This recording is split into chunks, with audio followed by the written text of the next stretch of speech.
Tapa é acusado de encobrir abuso sexual. Gente, eu sou o professor Emílio e você está na TV Nossa Senhora de Fátima e também no canal do professor Emílio.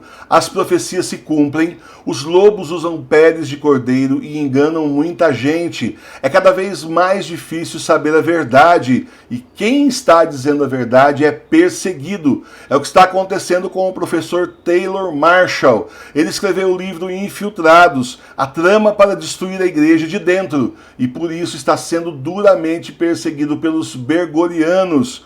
O livro mostra 200 anos de invasão da igreja e como nós chegamos ao ponto que estamos com o Tapa no poder.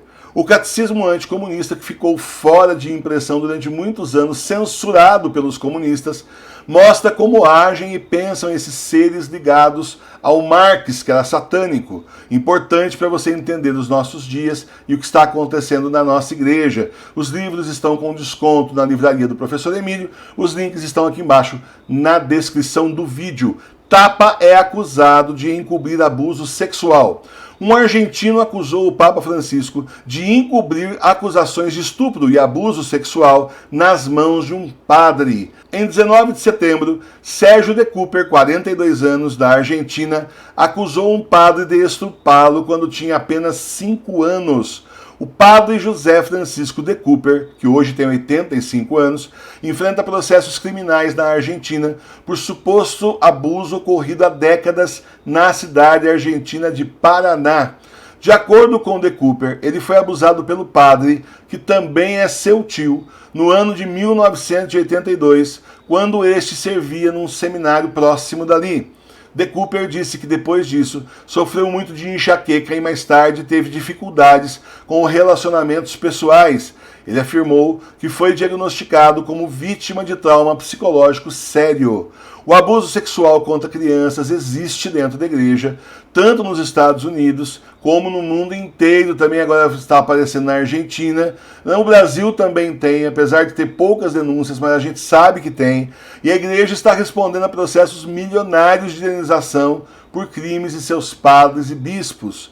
De Cooper enviou então uma carta ao Tapa em janeiro de 2019, contando o que tinha acontecido. Então, no dia de São Patrício, olha só, o Tapa telefonou e falou com De Cooper por meia hora. O Tapa teria acreditado no relato de De Cooper e disse-lhe para procurar um terapeuta, mas não machucar os membros da família ao compartilhar sua história.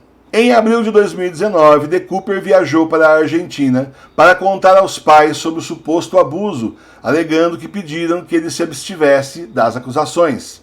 Depois ele visitou seu tio, esse padre acusado, numa clínica, mas ele não foi reconhecido pelo tio. Isso porque o padre agora tem Alzheimer, não tem mais ideia do que está acontecendo, então não reconheceu o sobrinho. Em 4 de maio de 2019, na residência papal da Casa Santa Marta, De Cooper conheceu finalmente o Tapa ao vivo e a cores. Eles conversaram por cerca de 30 minutos e até tiraram uma selfie juntos. De Cooper disse que o Papa voltou a enfatizar que ele deveria trabalhar no perdão, mas continuar em silêncio. De Cooper disse ao jornal Clarín, lá da Argentina, que a audiência papal explodiu sua mente e o levou a fazer terapia e tomar medicamentos fortes. Ele também disse ao Tapa que logo apresentaria acusações canônicas e criminais. Ele não aceitou ficar em silêncio. De acordo com De Cooper, uma investigação canônica de suas acusações começou no ano passado, 2019, mas o caso foi encerrado em janeiro de 2020 por causa do atual estado mental do seu suposto agressor, o tio no caso.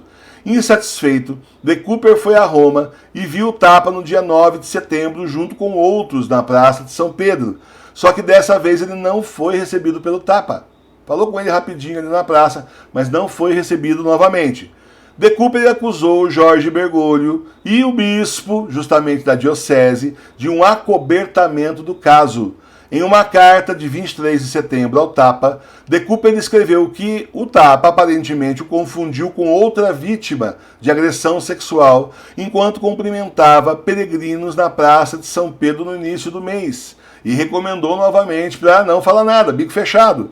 De Cooper escreveu que o Papa o ouviu apesar da multidão e teria dito: não registra a acusação, seu agressor está demente e perdido. Então, boca de siri, silêncio, fala nada. Na carta, De Cooper pede ao Tapa: devemos ajudar as vítimas a pagar psicólogos e psiquiatras no mínimo. Peço sua ajuda para que, ao receber uma denúncia de abuso, o bispo deva ser obrigado a fazer uma denúncia criminal. Com uma reforma simples, seria um grande passo para a vítima. Excelente. Excelente ideia. Porque aí todas essas pessoas aí que vão procurar primeiro quem? O bispo. São vítimas do padre e vão procurar o bispo. Se o padre souber que o bispo está sendo obrigado a denunciá-lo à polícia, olha, gente, já cai 90% dos abusos sexuais. Acontece que tem muito padre que faz isso daí porque tem certeza de impunidade, que vai ser acobertado pelo seu bispo. E eu conheço casos assim, tá? Inclusive de gente que de dentro da igreja que confessou isso para mim, o que inclui bispos. Tá bom? Então é assim, o problema é a certeza da impunidade, que um vai ficar tapando o sol da peneira com o outro, um vai acobertar o outro e no fim não vai acontecer nada. Daí os predadores sexuais continuam soltos por aí, dentro da igreja, tá? De Cooper termina a carta dizendo: a acusação criminal contra meu agressor está em andamento, é preciso sempre apresentar queixa. O perdão que é necessário no processo da cura da vítima deve sempre vir com a expiação. Em um vídeo no YouTube, dia 19 de setembro, De Cooper convocou as vítimas de abuso sexual a apresentarem acusações contra seus agressores e buscarem aconselhamento psicológico. Você não pode ficar com isso na sua cabeça.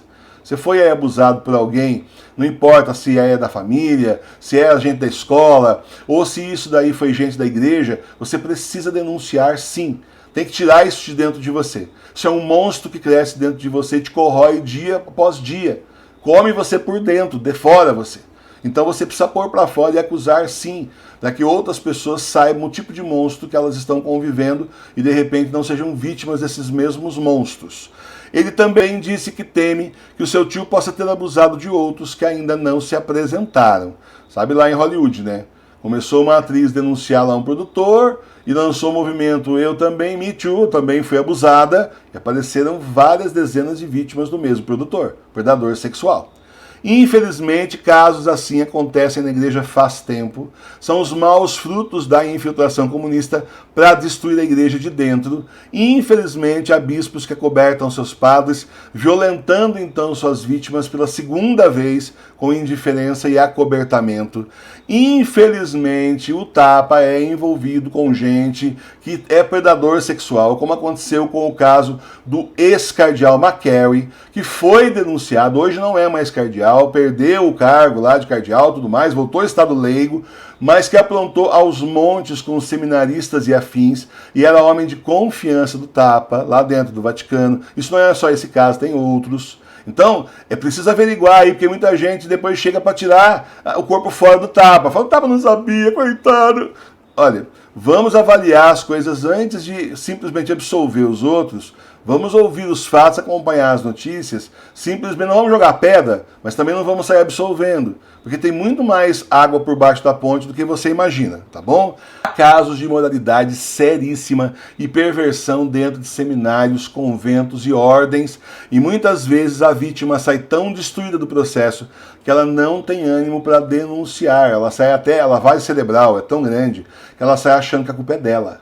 Ela não tem vocação, foi ela que provocou aquela situação, ela sai com medo de repente de ser processada, acaba não falando. Aí a gente recebe uns e-mails aqui, cabeludos, aqueles e-mails que você fala, gente do céu, olha só o que está acontecendo dentro desses lugares. Não estou falando que são todos, mas que está acontecendo por aí, está. Tá certo? Essa aí é a igreja dos falsos profetas, dos lobos vestidos de cordeiro, que não tem nada a ver com a igreja verdadeira que Jesus deixou no mundo. Essa é a igreja falsa, que está pronta para se juntar com o anticristo dentro em breve, nesses tempos do Apocalipse.